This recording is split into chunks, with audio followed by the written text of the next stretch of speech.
And so, like, it's just serotonin in a box where I'm constantly feeling like, oh, I get to do this action, and then I have 4 cards underneath it that lets me do 4 other actions.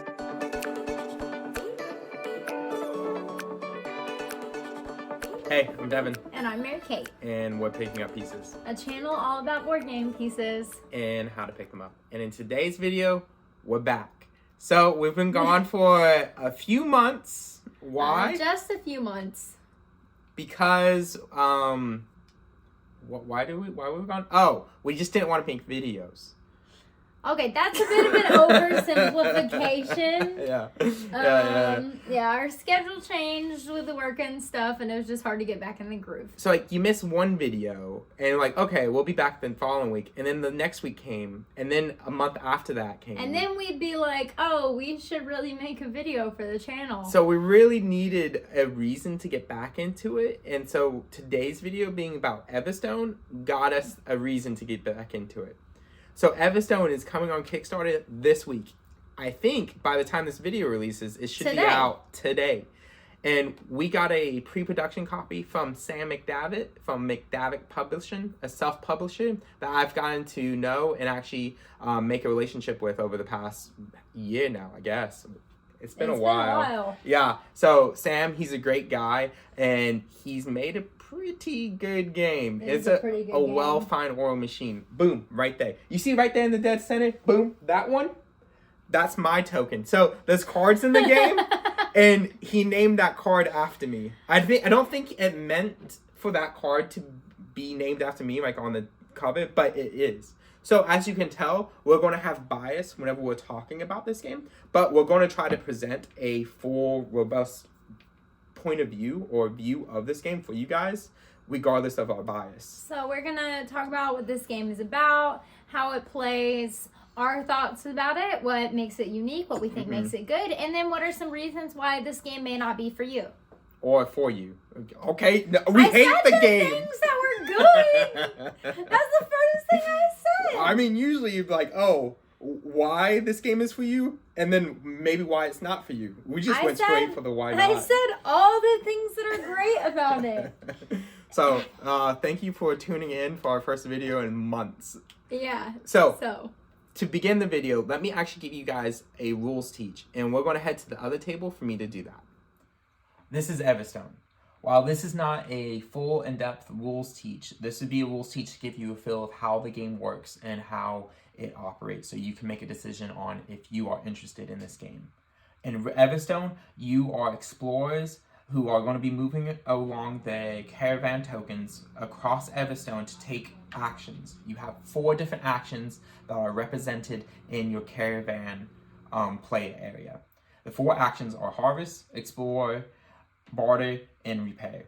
Not in that order represented on your player board. But before getting into those 4 actions, I want to give you a layout of how the play area is so you can understand how Everstone is set up. Up top up here, you have different little upgrades or personal quests that can be added to your personal player area to improve the game, such as caravan upgrades, little resource tokens you can add to the bottom, resource token holders that can be added to your main caravan area, and personal quests. Then, on the main player board itself, I think of it as in 5 different areas. You have, first, the global achievements, which are first come, first serve points that can be added to your second area, the reputation track, which keep tracks of the points throughout the game. Then you have the influence track, which you will be moving up your influence token throughout the track, unlocking one-time abilities, or also being able to get first come, first serve to the top in order to unlock more points. Then you have the explore area of Ignis, where you'll be moving your caravan token areas to different areas, taking actions, and also unlocking different abilities depending on if you have influence tokens in that area. So for example, this area, you'll also be getting a red token on top of taking the main action if your color matches up with that. If other players' colors are on that same spot, they will get benefits as well. Then on the bottom area, you have the Ignis area, that I think this is the main Ignis area. Then you have the market area where you also are able to take a bonus action represented right here. Now, on top of that, you have your play area, which holds your resources, which your resource is a finite number of slots that can be improved by as you are giving out influence on the main board, or if you're able to get resource token holders. Then you have your main caravan section, which is going to continuously being improved throughout the game if you are able to place down play area, play relic improvement cards underneath your play area. Additionally, you have the 4 main different action types, which you are going to be moving your player marker amongst the 4 in order to be taking those actions. Whenever you take an action and it comes back to your turn, you cannot take that action again. Instead, you have to go to one of the other 3 actions. So, in order to explain the game, let's go through the 4 different actions so you get an idea of how the game is set up. First, you have the barter action, which you move to Ignis and then you gain a reward. Whenever you move to Ignis, if it's already at Ignis, you can still take this action. Okay? So, in order to, whenever you do this, you get to buy a relic from the market, either for free or for 1 resource of any color, or for 2 if you're taking it over here. Whenever you do this, you take it and then you add it to your play area. Whenever you add it to a play area, you see that it will be covering up free actions that are represented by these cloth areas in your caravan. So, whenever you have that covered up, you no longer get this free action. So, if you add this and add it over there, you first are able to get the card immediately moving down all the other cards in the market. Then you're able to claim one of these 2 rewards unless you have this cloth area still open, which lets you take both of these actions. So you can spend a resource to go up on the influence track. Once you do that, if you cover up an image, then you are able to get that benefit. So for example, if I move up on this blue area, this icon right here means that I can place out another influence from my token onto the area on the board where my caravan is located. So since my caravan is located here, I can place my influence token on one of these areas, giving me that resource. Additionally, on top, besides doing that, you are able to get a free random resource or discard a card that is located in your caravan area. That does not mean a card that is underneath your tableau. These cards, once they are made into your tableau, they're going to be there for the rest of the game. But once you discard a card, you get the benefit shown in this corner right here. This benefit that was shown on this card lets you go up on the yellow track. And then once it's discarded, you just put it right here in the discard pile. Now, if my card was right here, you would not be able to pick to do both of these. You can only pick to do one, as I've already reiterated. So let's go to the next action, which is the explore action. The explore action, you move your caravan token to one of these spots that are open on the board. Whenever you move it to one of these spots, you get to first get the benefit if you have an influence token out there. So for example, I have an influence token right here, then I'll be able to get a blue resource and put it in my my reserve area. Additionally, I then get to do this action, which, let's say for example, I'm this high up on the influence track. This means I can go down 3 spaces on the influence track and then get a point. Or you can choose to remove an influence token from the board and place it on the side of your play area. Whenever you remove influence tokens off the board or off of a card, it doesn't go back into your resource area. Rather, it goes off to the side in a random pile that you can remove the tokens from in the future. Additionally, if you have this action not covered up by a card, you can spend a yellow resource to place out an influence token from your resource area where your caravan is located. So that means on future turns, since there are 2 blue tokens there, I will be able to get 2 blue resources whenever I place my caravan out there. So on the future turn, if I am exploring again on a subsequent turn, I cannot go here to place down my caravan token. Instead, I have to go in one of these other areas. As shown, this area will always be available in any game of Everstone. But if I go here, then I still get to do this action, but now this yellow player gets to be able to take this yellow resource token, even though they're not moving the caravan to that place. Now, once this Explorer token is done and over with, you have to move this worker placement area to the bottom of this conveyor belt, which then will push this area up, this worker player action up, and this one into that area for the next turn that would be taken there. So there's a lot of different icons on here that I will not get into, but that gives you a feel for the Explore action. Next, you have the Harvest action. Whenever you do the Harvest action, you have to roll the dice, and then you can choose any combination of these dice in order to move up on the influence track. So if I choose to do 6 and 2, that means you can look on the bottom right here and you can see what track I'm going to go up on. So for this yellow track, I have a 6 and a 2. That means I have 8, so that I would go up on this yellow track. Whenever I go up on the yellow track again, I get to get the benefit, which this means I get to draw a card off the top of the deck, not from the market. Additionally, this 1 means that I get 1 yellow. So for example, if I rolled this 6 and a 2 and this was a 6, not only do I move up this track, but I also get 6 yellow resources to add to my play area. If my play area cannot fit 6 resources, then I get to replace some of the resources with yellow, or I can choose to just not grab my full amount of resources that are allocated to me.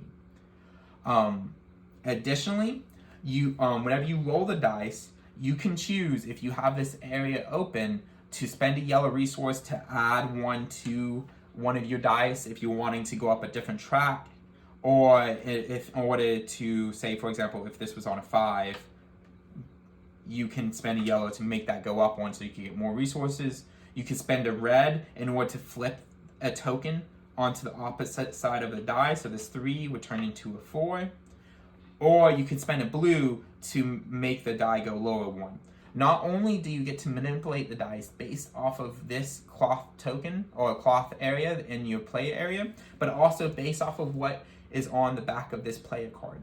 So on the back of this player card, for 1 free action, you can switch this 1 into a 6, for example, flipping it just like how the spending a red 1 would do that. And so you can do that for 1 time. Or if I rolled all of these numbers, like this one, 3, 3, and 6, which would be 3, 3, and an even, then I can, instead of doing the harvest action of moving up the influence track and then also getting resources, I can automatically take this card and add it to my tableau, or do the selling it to do the sell action.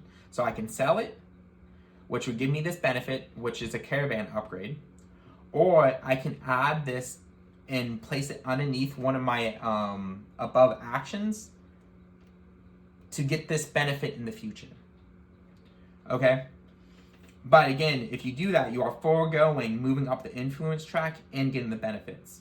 Then as I move down, if I have a card underneath it, then I get to do this action. Like this one, I can spend a yellow to get 3 of any color that I want. So that's the harvest action. Then to end all the actions you can do, you can also do the repair action, which repair actions let you do one of 2 things, of either selling your cards in your caravan or repairing your cards to place them underneath your different caravan actions that you have. So if you sell a card, do the sell action to get this benefit, or you can repair it to put this underneath where the cards are located. So if I repair this, that means this would have to go underneath here because this card is on this repair action already, and I would get to have this action for the rest of the game. Additionally, not only can I repair this card, but I can also repair or sell this card as well. And you can do as many of this as you can on these on the cards that you have allocated in your area, as long as you have the resources to pay for the cost to do that. So to sell it or to repair it, the cost of doing that is located right here on this card. And as soon as you pay it, you can choose to do either one of these. So if I wanted to repair this, I would pay these 3 resources, and then I would just place it underneath this action. So those are all the actions of Everstone. And that gives you a good feel for how the game is set up and how you are going to be scoring and building out your tableau and your engine of cards in order to set yourself up in order to win the game. So let's go ahead and talk about the 3 things that we think are important. Firstly, what makes this game unique? Because as you can tell, this is a worker placement tableau building game, and there's plenty of those on the market. So what sets Everstone apart from other tableau or worker placement games? Firstly, I think the market is pretty unique in the game, and how you get can affect the dice whenever you have to roll them to get resources. Yeah, so you saw it downstairs. On the back of the draw deck, there's a free tool. So that means that when you're doing the harvest action or rolling die for something else, you can use the back of the card to change the die in a particular way. It's normally either it goes up 1, down 1, or it lets you flip the die. It's interesting how all the card backs are not the same. They're all different, and they actually have an interactive part to play in this game, which I think is unique. And additionally, whenever you're going to do, is it the market action or the harvest action? Whenever you roll the dice, instead of getting the harvest action, instead of getting resources, if you roll the number that you need on the back of the die and it matches up, you get to have that card for free and get to build it into your tableau without paying any resources. Immediately. So you can either sell it on the sell action, or you can actually put it underneath your tableau in order to permanently affect your engine, which is really unique, really fun idea that he had, and I enjoyed it greatly. 2, what I think makes the game unique is the worker placement area. So the worker placement area is going to be changing throughout the whole game. So he made it way that I think there is 6 total worker placement areas, or 7, depending on the player count. So like for us in a 2-player game, I think there might be only 5. Yes. I could be wrong about this. And as soon as you place your caravan on one of the worker placement slots, you do the action, and then you move the main action off to the side of the board where it has already a pre-made area that would then kind of like a conveyor belt shoot the next one up to the area that you are at. So you're not always going to be going to the same place, or you might really want one of the actions that's not on the board currently. So you are incentivized to go exploring and take other actions, which also feeds into the theme of the game of exploring this area in Ignis. Yeah. And to tab on to the explore action, it's interesting how you can use your influence tokens to make a particular spot in the worker placement area more beneficial to you. So you might end up with 3 influence on something that gives you a particular color of resource. Then you are now incentivized to go to that one spot in the board a lot of times so that you can get more resources. Yeah. And so you can actually change how you and the other players end up interacting with the worker placement area, and I think that's interesting. Yeah. So for the last point that I think we thought that this was unique is how well everything is connected. So it's unique, not like there are other games that have well-connected mechanisms, and for Everstone, it's so well connected, like this is going to directly affect this, and this is going to directly affect this. It's just a cascading effects of mechanisms that work together, which I feel like is a unique feeling that I get out of this game. There's only a couple other games that I feel like produce this feeling. One of them being Barcelona. Like, as soon as you do one action, you can see directly how it's going to affect your other actions, and then sets you up for later. And so it's unique in the manner of, like, it's not completely new. It's just unique as in there's other games that do it, and not every game does this. And this does this in a particular way that I think is really satisfying when you're able to get things to all flow together and connect well. You can really kind of see where your game is heading once you've played it a number of times and have the game figured out. So I think we'll go to the pros, because that can be our first pro, is that the game's combo-tastic. You are constantly doing combos in this game. As soon as you do your one main action, you're never just going to do your main action. You'll end up doing like 3, 4, 5 other things off of this one action because of all the mechanisms that work together in the game, which is like serotonin to the brain. So Mary Kate's like, did not like that. So that... Serotonin. Did I say it right? So, that's super satisfying in the game. Again, Barcelona, I think, produces the similar feeling as of that. They're different games, but I get the similar feeling whenever I'm playing Barcelona as I am playing Everstone. So, I think it's really satisfying, and I like that a lot, and that might be my biggest pro for the game. Another pro of the game is the action selection system in Everstone, which is pretty similar to Scythe. I think Sam was pretty directly influenced by that, because it has 4 different selection areas in your player board where you just be going back and forth between the 4 in order to select new actions. And so because of this, you can't do the same action twice in a row. So it makes you have to think through what the order of your actions or the order of your turns is going to be. So it kind of forces you to try to think 1 to 2 turns ahead, because you can't do the same thing twice in a row. Yeah, it makes it interesting. I'm trying to think of the word. An interesting decision points that the game presents to you. Because you just can't keep hammering the same action over and over and over again. Now, you can keep going back in between 2 different actions or 3 different actions if you're able to set up your engine to work that way. Because there are cards that let you use other actions. So it is satisfying whenever you're able to just completely get rid of an action almost because of how you set up your engine, which I enjoy in this game. And I think the other pro that we want to talk about is the scoring in the game, which is there is so many different ways to score in Everstone. There are so many different ways, and so you as the player have a lot of different choices to make throughout the game, deciding what you are choosing to value and what scoring avenues you want to pursue. Are you trying to collect and complete more personal goals? Are you trying to build up more of the universal goals at the top? What are you trying to accomplish in order to get your points? Yeah, because for scoring, you have the influence track you can score on, personal quests, you have the global achievements, and also different cards let you score off of them as well in different ways, whether that be improving your tableau or one-time sell score bonuses that you're able to get. And whoever's able to get 10 first wins the game, almost all the time. So I think that's a really fun part about Everstone, and that we really enjoy because we're able to do so many different ways of playing the game. Like every single time I played Everstone, I never played it one way, and every strategy was able to be just as effective as the other strategy as long as you play it correctly. And I think that score system fosters that to let that happen.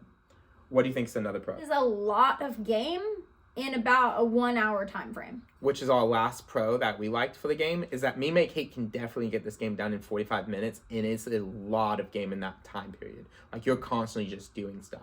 So we enjoy that greatly, because lately it seems like we've been playing like 2 to 3 hour games, and getting it just like a game that we feel like we can set up during the weeknight and just get the same feeling that we would get from a longer game in that time period is very satisfying and very well appreciated from Everstone. But again, we're going to caveat that that's at 2 players. Me and Mary Kate mainly played this at 2. I've played it once at 3 players, and that was months and months ago. And while it's still in prototype form, the game's finished now, besides the components are still in prototype form. Months ago, it was still being worked on. So with that being the pros, let's go to the negatives. Mary Kate, what's the negative you think that's in the game? Some of the resources, especially your influence, it's fiddly. I knock them over constantly. I see why there's not like a thing to hold them, because then it would be hard to get them out.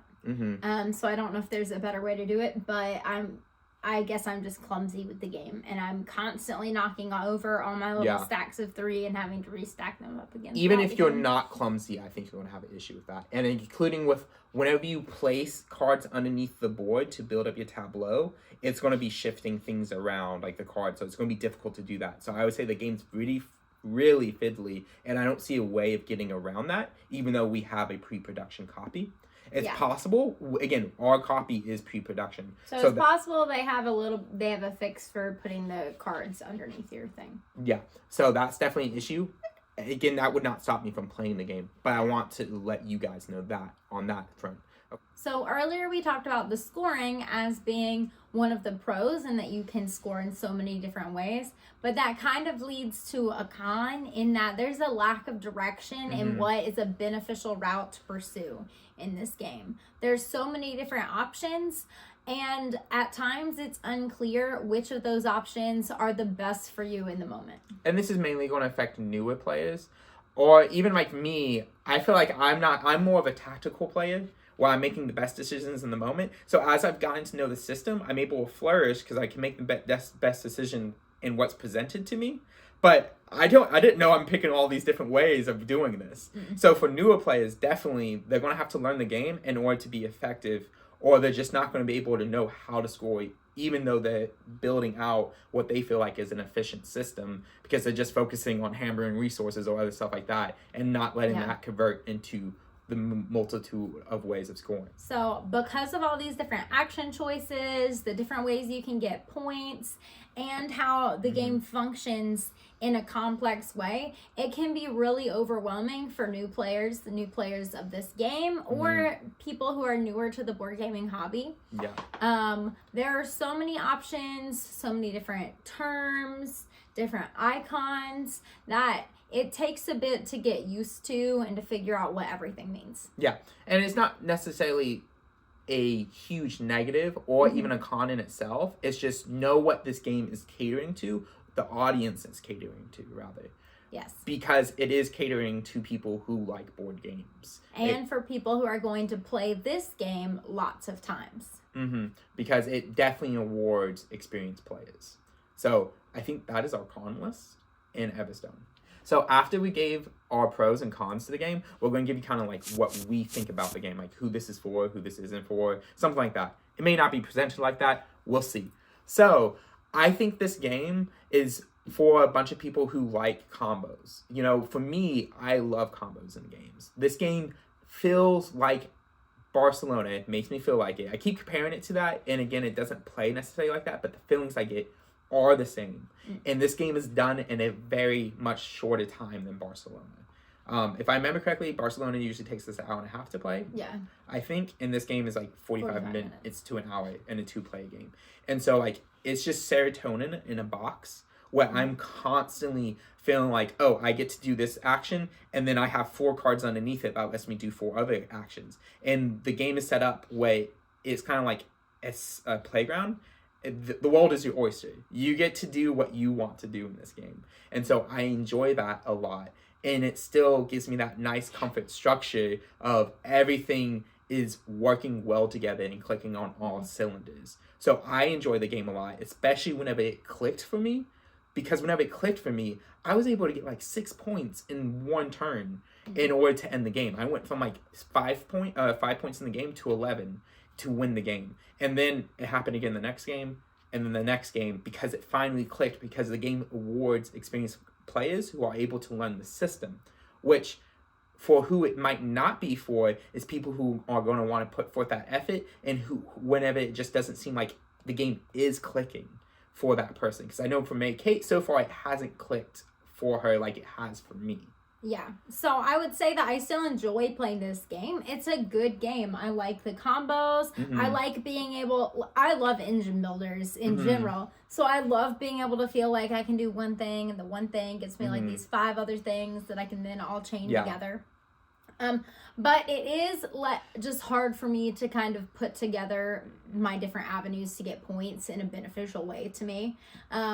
And so that's something to be aware of. If you're someone who has a hard time or doesn't enjoy games like Scythe, where you have that, the end of the game comes really quickly, and you may not be expecting it right then. If that's not something that you particularly enjoy in a game, then this might not be for you. But it is a lot less of like games like Scythe, like it's such a time investment, and then I'm like, no.